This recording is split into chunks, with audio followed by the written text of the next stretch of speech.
In today's video, I'm going to teach you how to print in Microsoft Excel. By the end, you'll know exactly how to send your spreadsheet to the printer with confidence, avoid cutoff columns, and make sure what you see on screen is what you get on paper. First, open your Excel file. Take a quick moment to confirm you're on the correct worksheet and that your data looks the way you expect. Excel typically prints the active sheet, so if you have multiple tabs, make sure the one you want is selected. It's also a good idea to save your work, so any last-minute edits are included in the printout. Next, head to the print area, click File in the top left corner, then choose Print.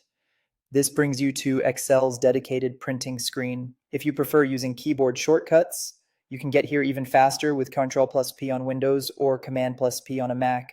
Either way, you'll land on the same print interface. On this screen, pay close attention to the print preview panel on the right. This preview is your best friend. What you see here is how the sheet will appear on paper.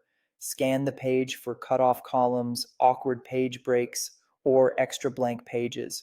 If anything looks off, use the settings next to the preview to refine the layout. You can switch between portrait and landscape orientation, adjust margins for a bit more breathing room, and apply scaling options like fit sheet on one page or fit all columns on one page to keep your data together. Small adjustments here can save paper and make your printout much easier to read. Before you print, make sure the correct printer is selected in the printer dropdown. This is especially important in offices with multiple devices or when working remotely. Confirm your choice of printer, then review the basic options. How many copies you need, which pages to print, if your sheet spans multiple pages, and whether collated pages are important for multi-copy jobs.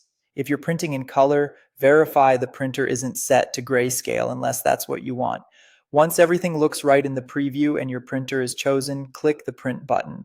For large spreadsheets, you might start with a single copy to confirm the layout, then print the full set. If something still doesn't look right, return to the preview, tweak the orientation, margins, or scaling, and try again. That's it. Open your file, go to print, review the preview carefully, select the right printer, and click print. Follow these steps and your Excel printouts will be clean, accurate, and ready to share.